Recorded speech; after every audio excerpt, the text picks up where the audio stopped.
maka dia gak hitung-hitungan lah masalah itu.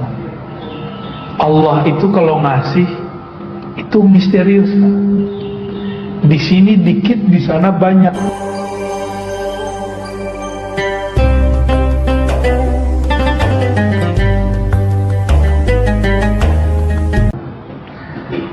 Jika kita ingin sabar, bergaullah dengan orang sabar.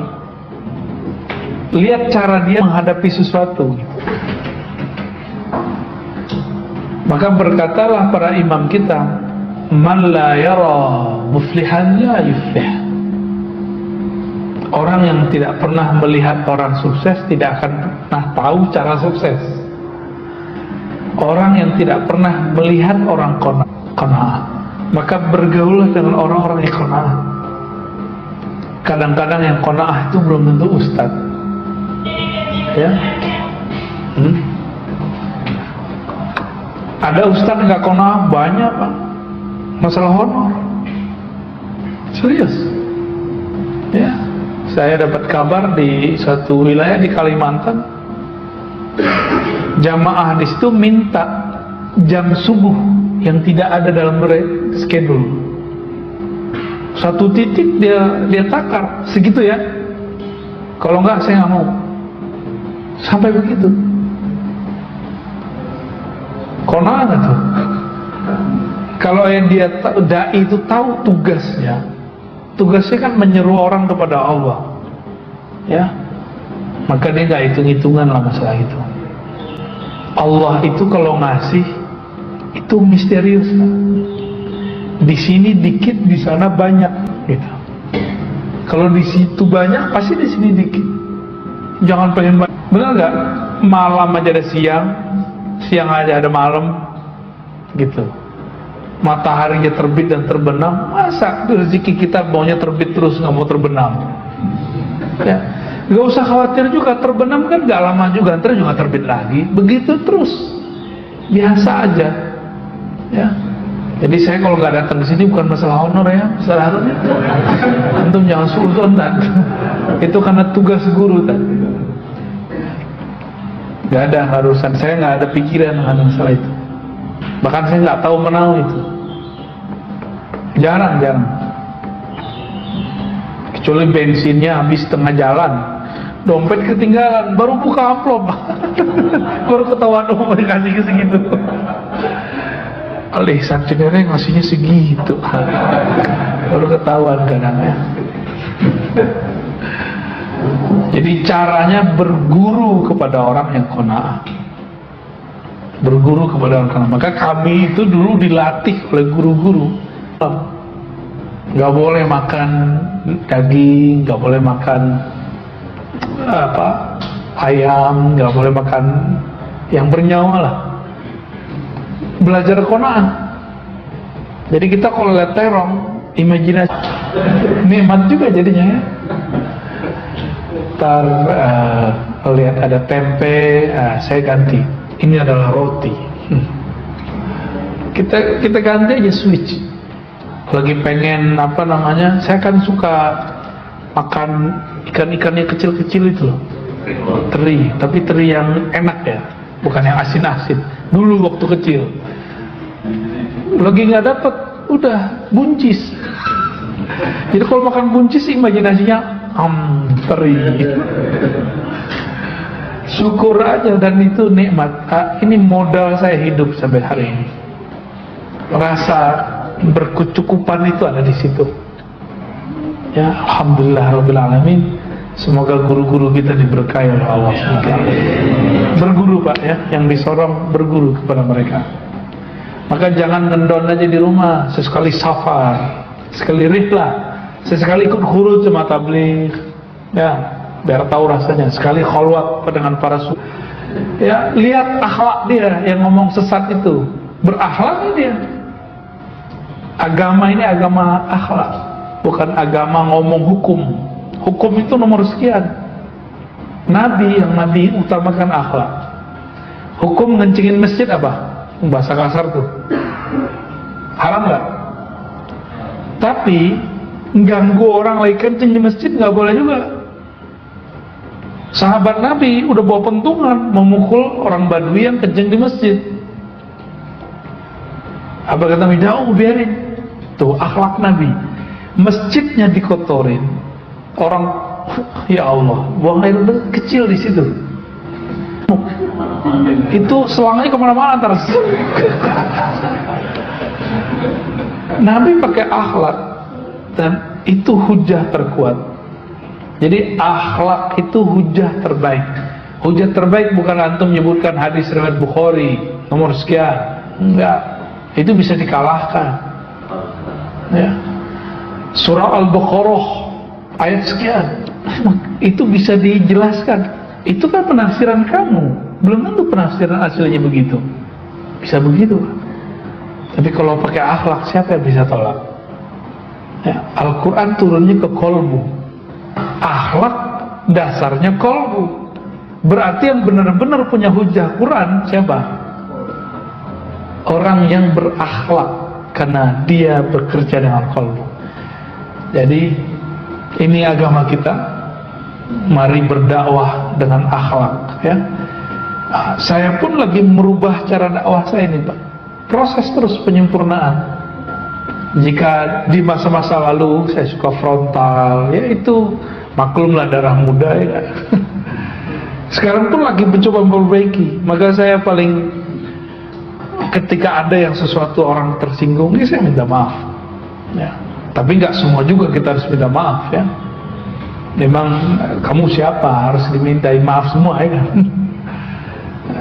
Hal yang pantas kita mintain, kita minta maaf. Yang bikin fitnah, yang bikin kacau, kalau saya jadi asbab orang bertengkar, maka saya minta maaf. Kalau cuma beda paham, nggak perlu minta maaf. Sunnatullah kita harus berbeda, ya. Khalas, ada lagi?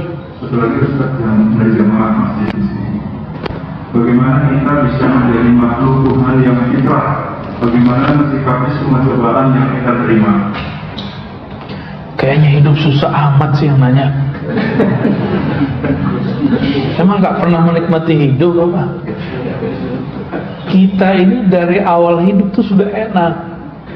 Paling masalah cuma beberapa detik, beberapa menit, beberapa jam.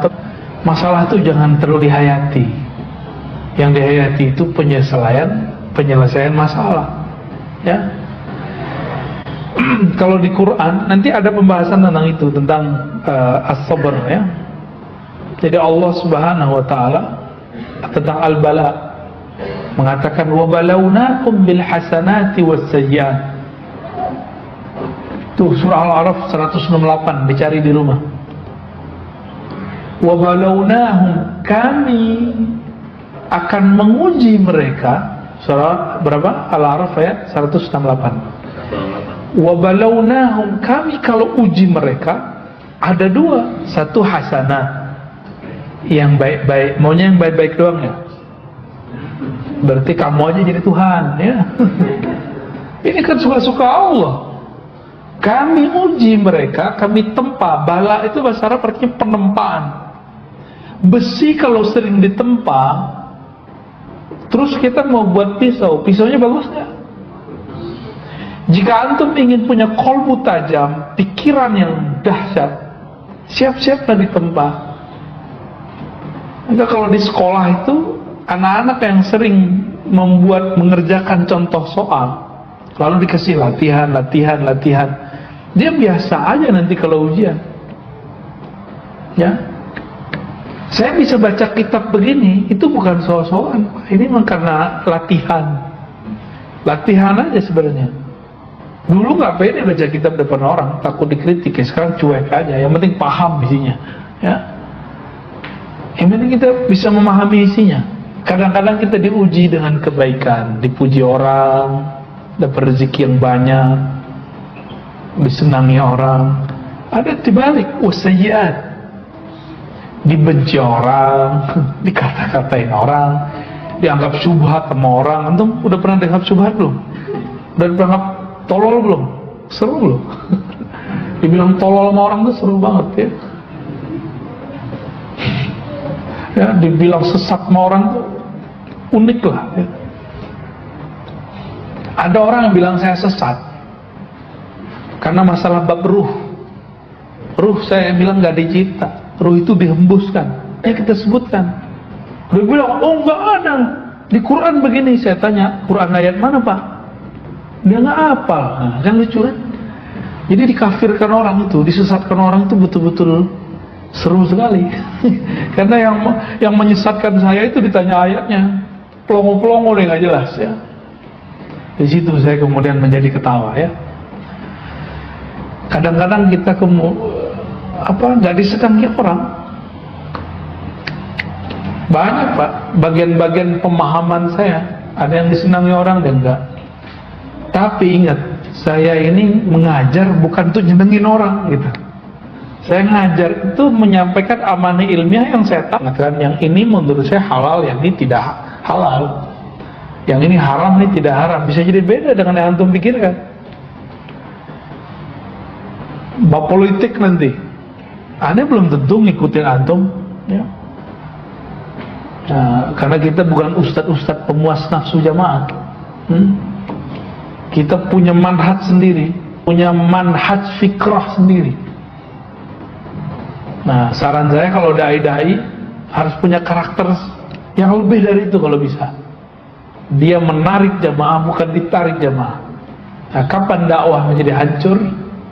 Ketika ustadznya menjadi pemuas nafsu politik jamaah, pemuas nafsu pemahaman jamaah. Ya ganti aja statusnya, jangan jadi ustadz lagi. Ya, jadi jamaah aja. Jadi ada dua ya, ujian itu ada dua, baik dan buruk, dan selalu begitu. Gak mungkin orang itu akan buruk selalu. Lalu kalau pertanyaannya hanya Allah yang memfitrahkan kita. Nabi mengatakan orang yang puasa Ramadan imanan wa ihtisabannya, maka dia akan dia akan keluar dari Ramadan seperti lahir dari ibunya. Itu Allah yang kerja, bukan kita yang kerja. Tugas kita cuma kunu ibadallah, jadilah hamba-hamba Allah. Maka saya, ta'lim saya tidak pernah menuntut orang suci. Nggak pernah. Yang kita tuntut orang tobat, suci nggak? Nggak mungkin Bapak suci. Saya aja nggak ada. Ini sekarang bener nih, pulang coba, buka YouTube, nonton, matanya udah kotor lagi, ya. Bener nggak? Sekarang nih udah bener nih. Nyampe di jalan, bukan kita yang ingin melihat maksiat Pak, maksiat yang datang. Terus mau disalahin siapa? Ya. Jadi saya nggak percaya kalau ada orang bisa menjadi suci, nggak percaya. Kecuali hanya orang yang disucikan Allah. Maka ayatnya yuwitahhirakum tathira, hanya Allah yang mensucikan. Kita tidak akan pernah bisa mensucikan diri sendiri. Ini kemarin nih Bapak cek, ingat-ingat seharian pernah kan makan minum nggak menyebut nama Allah? Hai, gimana tuh? Itu ilmu hakikat haram loh Pak. Dalam ilmu fikih makruh, dalam ilmu hakikat itu haram. Tuh, mau suci atau enggak bisa. Maka kita hanya bisa kemudian datang dengan taubat. Ya Allah, aku tidak sanggup mutlak jadi orang yang taat, tapi Engkau Maha penerima taubat. Terimalah taubatku. Besok begitu lagi, bakal begitu terus. Maka disebut tawabin, orang yang setiap hari dia datang mengadukan dosanya kepada Allah. Beda dengan al-ais, ya? Al-ais bin rahmatillah, orang-orang yang putus asa dari rahmat Allah. Al-qanitun, orang-orang yang putus asa dari Allah. Itu enggak masalah dikit ngeluh, ya. Apalagi kalau maksiat. Nah, ini maksiat ini kan orang kalau kena maksiat mikir gini, ya udahlah hancur-hancur sekalian. Nah, itu nggak benar tuh. Jangan begitu sama Allah. Allah nggak begitu kok. Allah mengatakan, jika dosamu ananas sama, menyundul langit, tapi engkau mengaku kepada Allah, Allah ampuni. Allah tuh suka sama orang ngaku. Sederhananya ini penutup, kita punya anak salah, dia ngaku salah depan kita, dimaafin gak? Bapak suka kamu ngaku. Kita gak ngomong gitu. Coba anak kita ngaku gak salah, terus ketahuan, gimana? Ya, jika kita suka orang yang ngaku, itu sebenarnya sifat Allah yang Allah titipkan di kalbu ini, biar kita faham. Kalau engkau datang kepada Allah, datanglah dalam penuh pengakuan dan penyesalan. Dan Allah itu lebih sempurna dari kita. Orang tua, ibu, udah kesel sama anak, udah disuruh, kamu pulang, keluar, jangan balik. Nggak balik, dicari nggak? Allah cari rahmat, disebar, cari orang ini. Begitu Allah baik, ya. Jadi nggak usah khawatir lah. Mau ustadz, mau kiai, mau orang biasa, orang alim, nggak orang alim, dosanya, kesempatan maksiatnya sama, ya. Maka beruntunglah orang yang mengaku salah dan tidak suci. Itulah orang-orang yang Allah cintai. Innallaha yuhibbut tawwabin. Sesungguhnya Allah cinta kepada orang-orang yang menyesali maksiatnya, taubat kepada Rabbnya. Allahumma ja'alna minat tawwabin warzuqnal qanaah. Ya Allah, berikan kami rasa penyesalan, rasa mengaku di hadapan-Mu, dan berikan kami, hiasi kalbu kami ya Allah dengan sifat qanaah, ridha dengan pemberian-Mu. Sedikitnya menjadi banyak, banyaknya penuh keberkahan. Warhamna warham walidina. Ya Allah, rahmati kami, rahmati guru-guru kami, rahmati orang tua kami, rahmati siapapun yang hadir pada manapun mereka di belahan bumi, maafkan mereka.